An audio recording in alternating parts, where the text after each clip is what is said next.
Hello, I'm EK, he's DAZAI, and we're back to talk more about comics.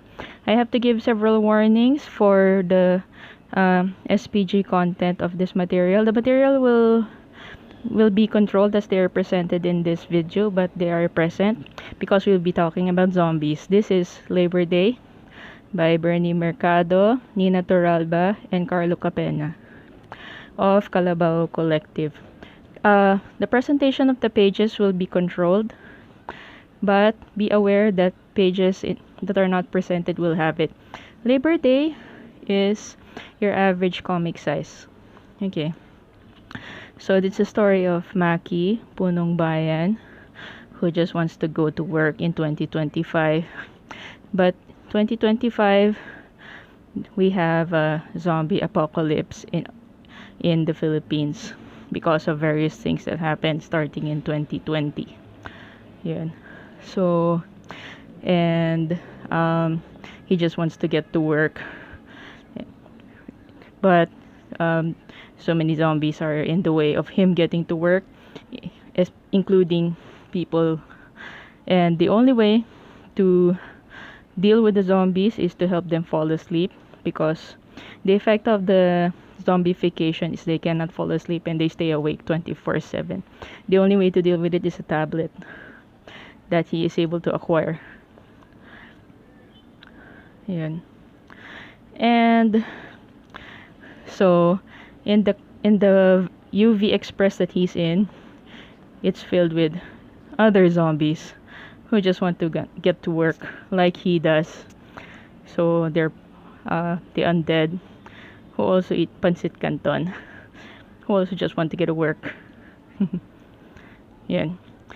Be advised, I'm controlling the pages I am presenting. This all started that with this guy who ate too much pancit canton, that it went up to his brain, gave him the zombie cancer, and this all came to a head when one day on EDSA, on a payday Friday, things got so bad that the traffic lasted for 3 days on EDSA. Nobody was able to get home for 3 days. That was how bad it got. So because of this, nobody was able to go home from EDSA for 3 days.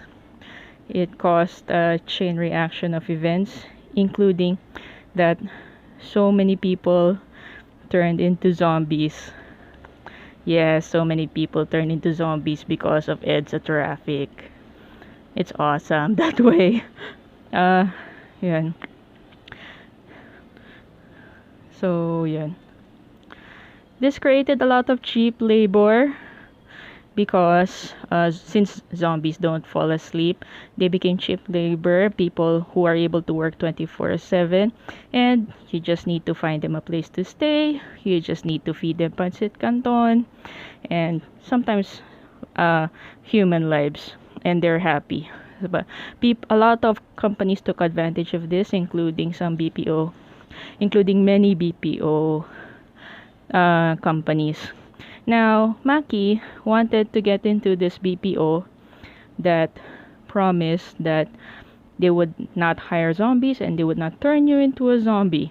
However, as he got into the interview, he found out that it's like every other company. Its promises are a lie. Short version. Yes, the promises were a lie and the zombies were already taking over the company. Again, be reminded that I am controlling the pages that I am showing because of community guidelines. Okay, please be aware of this fact when you read this.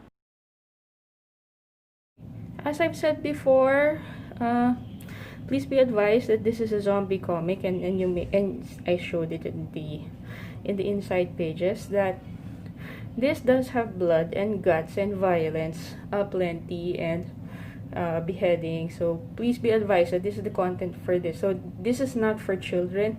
This is solidly SPG material. Okay, this is also not the first zombie comic. It's actually the last of several, but this is the first one that addresses labor problems and traffic problems in this country. Because say, Patay Kung Patay is about politicians and the hacienda policy.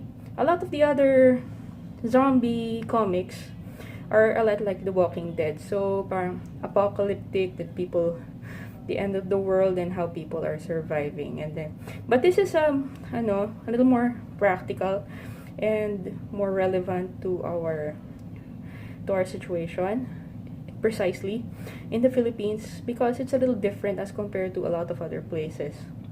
And this is addressed in this comic very well, how it's different. And also it's a very different take on the zombie concept, especially in having pancit canton as a something to eat. Okay, in that respect, it's very good and it's very insightful and a nicely unique take on the story.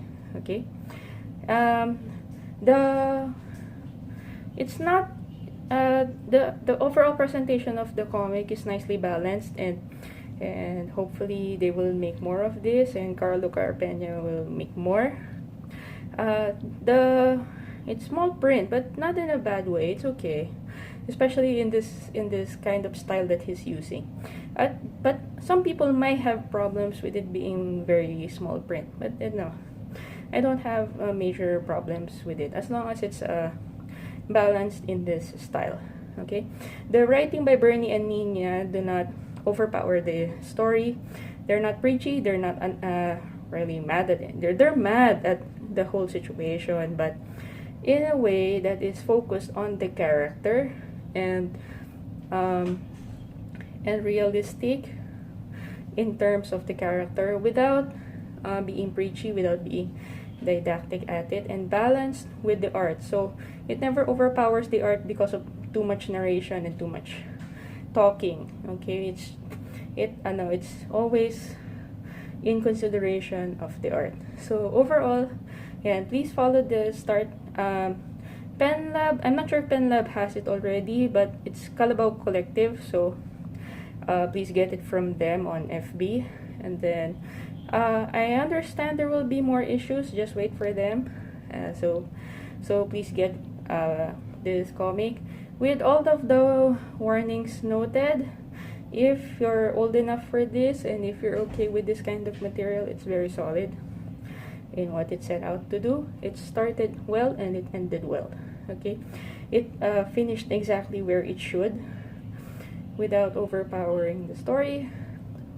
Makipunong bayan, you know enough about him by the end of the story, but there is enough for you to learn more about him along the way. Okay, so overall, please go get this story. Labor Day by Kalabaw Kolektib, Bernie Mercado, Nina Torralba, and Carlo Carpena. And then, yeah, I'm Ike. He's DAZAI. Please continue to watch and read Pinoy comics. Thank you.